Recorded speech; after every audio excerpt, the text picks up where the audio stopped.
बेबाक सहाफ़ी ऐं सिंधी अदबी संगत जे सीनियर साथी साईं हिदायत मंगी साहब जे किताब सभु पसंदा पार जी मगरत वारी तक़रीब में गॾु थिया आहियूं। साईं हिदायत मंगी साहब जे हिन किताब जे हवाले सां तमामु काराइतियूं ॻाल्हियूं दोस्तनि कयूं आहिनि ऐं ॾोकरीअ वारे खिते खे ख़ासि तौरु इहो एज़ाज़ु हासिलु आहे त शाह लतीफ़ जे हवाले सां जेकॾहिं तव्हांखे उन जा हाफ़िज़ मिलंदा त इन इलाइक़े में, जेकॾहिं उन जा शारिह मिलंदा तॾहिं बि इन ॾोकरी बलड़े जी बगी मतिलबु त शाह लतीफ़ जे शाइरी ऐं फ़िक्र जदीद दौर जे तक़ाज़ाउनि जे हवाले सां उन्हनि जो तालुक़ु तव्हांखे मौजूदा दौर में इन ॾोकरीअ वारे खिते सां आहे जंहिंमें मुख़्तलिफ़ उहे ॻोठ बि शामिल आहिनि। हिदायत मंगी साहब सां मुंहिंजूं केतिरियूं ई मुलाक़ातूं थियूं, कचहरियूं थियूं ऐं असांजो उन दौर में कचहरियुनि जा ॿ हवाला हूंदा हुआ, हिकिड़ो त सिंधी अदबी संगत जूं सरगर्मियूं ऐं ॿियो सहाफ़ती, ऐं उन ॿिन्ही मौज़ूअनि ते ख़ासि तौरु सिंधी अदबी संगत जो उहो दौरु जेको हुयो उहो तमामु सरगर्मीअ वारो दौरु हुयो। लाड़काणे या कराचीअ में साईं बि हुन में ख़ासि तौरु संगत जे गॾिजाणनि में हिसो वठंदो रहियो।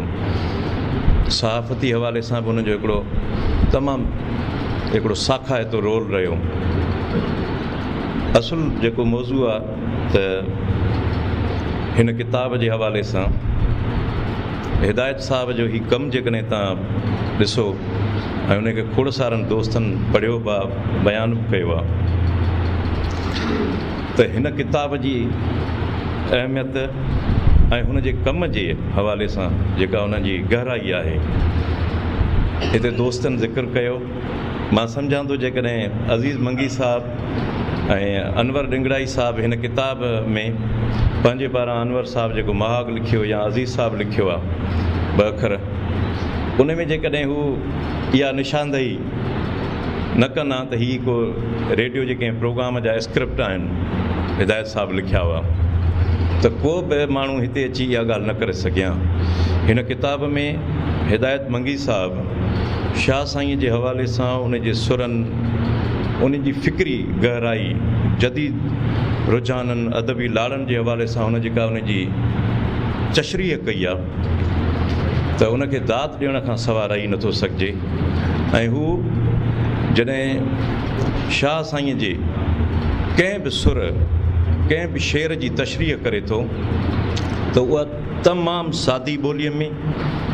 ऐं पढ़ियल लिखियल माण्हुनि खां वठी जेकॾहिं को आम माण्हू बि उनखे किताब खे ॾिसे जंहिंजो अदब जे इन सां लाॻापो न बि हुजे त हुनखे शाह साईं जेको असां वटि हिकिड़ो तसवर आहे माण्हुनि वटि त शाह साईं जी ॿोली जेका आहे उहा ॾुखी आहे ऐं उनखे सम्झण में असांखे ॾुखियाई पेश अचे थी। त हिदायत मंगी साहब पंहिंजे हिननि मज़मूननि में, पंहिंजे हिननि रेडियो स्क्रिप्ट में, पंहिंजे हिन किताब में शाह साईं जे हवाले सां हुन जे मुख़्तलिफ़ सुरनि ते जेको कमु कयो आहे उहो एॾो त सादी ॿोलीअ में ऐं हुन में ख़ासि तौरु हुन जी फ़िक्री जेका गहराई आहे उनखे बयानु कंदे नयुनि जेके तक़ाज़ाऊं आहिनि उन जे हवाले सां मौजूदा जेके हालतूं आहिनि उन में साबित कयो आहे त शाह साईं अॼु बि न रुगो सिंधियुनि जो, सिंध जो, पर पूरी दुनिया जो रहबर शाइर आहे जंहिं वटि आलमी अमुन वारो जेको पैगाम आहे उहो तव्हांखे मिले थो। मिसाल तौर ते तव्हां हिन खां अॻु जेकॾहिं तव्हां साईं GM सैद, तनवीर अब्बासी, साईं अब्दुल वाहिद आरिसर या उन खां पोइ डॉक्टर अलहदाद बोयो, फ़हमीदा हुसैन, बदर अबड़े साहब, इहे जेके शाह साईं जा शाइर आहिनि, इन्हनि खां पोइ जेकॾहिं तव्हां लतीफ़ साईं ते डॉक्टर हिदायत मंगी जे हिन किताब खे पढ़ंदव त हू उन जो तव्हांखे तसलसल लॻंदो त हुन उहा ई वाट वरिती आहे त शाह साईंअ खे असां माण्हुनि खे पढ़ायूं ऐं उनखे आम जेका सादी सिंधी ॿोली आहे उन में उनजी फ़िक्र जी उन तशरीह कई आहे। शाह साईंअ जे हवाले सां जेको हिन वक़्त ताईं कमु थियो आहे, जीअं मूंखां अॻु बि दोस्तनि चयो,